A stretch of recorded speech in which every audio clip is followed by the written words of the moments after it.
Когда я поступила в московский вуз, у меня прям была нехватка татарской культуры. Не хватало возможности практиковать татарский язык, слушать татарскую музыку, потому что в окружении были в основном русские друзья и ребята, и даже сходить на татарский концерт было не с кем.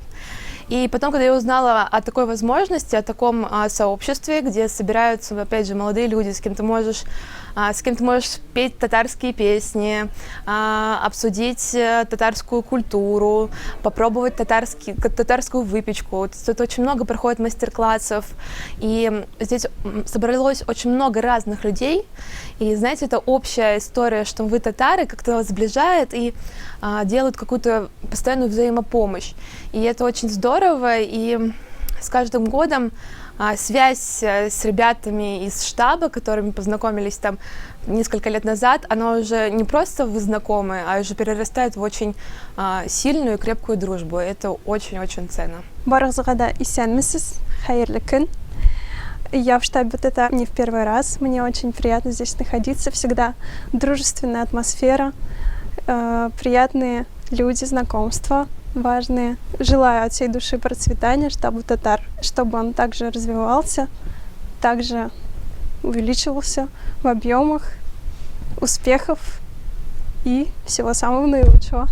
Всегда прихожу с большой теплотой сюда. Очень приятно видеть. Многих уже знаю. Да, практически уже большую часть знаю. Рад, что у нас есть такая возможность, что у нас есть штаб, что Яруллина Гульнара дает нам возможность часто видеться, встречаться. Рустам Фаизович тоже. Большое спасибо. Здесь очень современно, комфортно, непринужденно. На мой взгляд, это соответствует, наверное, интересам молодежи, чтобы вот не было такого, что тебя куда-то зовут и только начинают вести диалоги вот прям жестко на духовные какие-то тематики, потому что довольно сложно прививать эту культуру, я имею в виду духовную культуру, да, для молодежи. У них все-таки динамичная жизнь, все такое быстрое и современное, поэтому главное, чтобы не было какой-то скуки. Вот.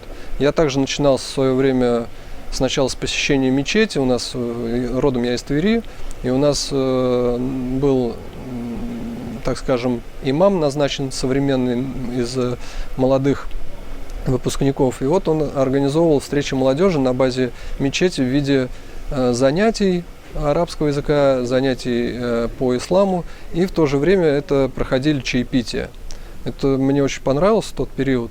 И я вот наблюдаю здесь также вот в штабе татар примерно такую же тенденцию, да, что молодежь собирается, общается как на темы духовности, на темы религии, так и на какие-то свои ежедневные моменты, события.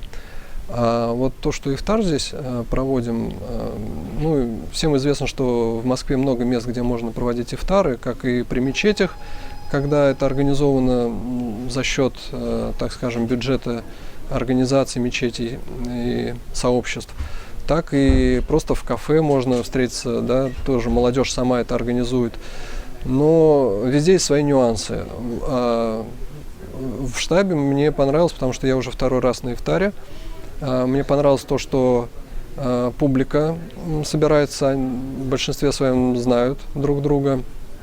То есть не чувствуешь такого, как среди незнакомых людей, да, когда находишься один. Так и, повторюсь, наверное, просто нахождение здесь, оно такое довольно-таки расслабляющее, наверное, так скажем. На сегодняшнем ифтаре ожидаем также выступление приглашенного имама. Ильнур Хазрат, по-моему, сегодня будет. Чем это интересно и полезно, то что любым, так скажем, людям, независимо от возраста, не всегда удается какие-то моменты в своей практике, в духовной, либо, если ее еще нет, уделять этому внимание, либо просто вот эти постулаты, каноны, они просто забываются, и вот в беготне, вот в этом круговороте мегаполиса, ну, много чего упускаешь. И наставления имама, они помогают, так скажем, да, немножко мотивируют возвращаться к тому, что нам предписано. те правила, по которым нам необходимо вести свой образ жизни, соответствовать им, и примеры какие-то поведения даются. В данное время это очень полезно, потому что где-то брать еще это вот просто в обычной жизни очень сложно. Если бы мы были в каком-то месте, где узконациональный, да, там город какой-то или деревня, где многие говорят на таком же языке, как ты, и исповедуют ту же религию, там это в разы легче, и там это на автомате может происходить. Просто ты видишь соседей, видишь там друзей и так далее. А здесь, в городе, тем более в Москве, вот как раз такие места позволяют собраться по смыслу единым группам, единым людям, чтобы обмениваться этим. И вот от сегодняшнего вечера я также жду позитив, жду каких-то новых наставлений, буду что-то для себя черпать и на будущий период использовать, стараться. Sayrap su eşe kızıl gül arasından Sanduğaş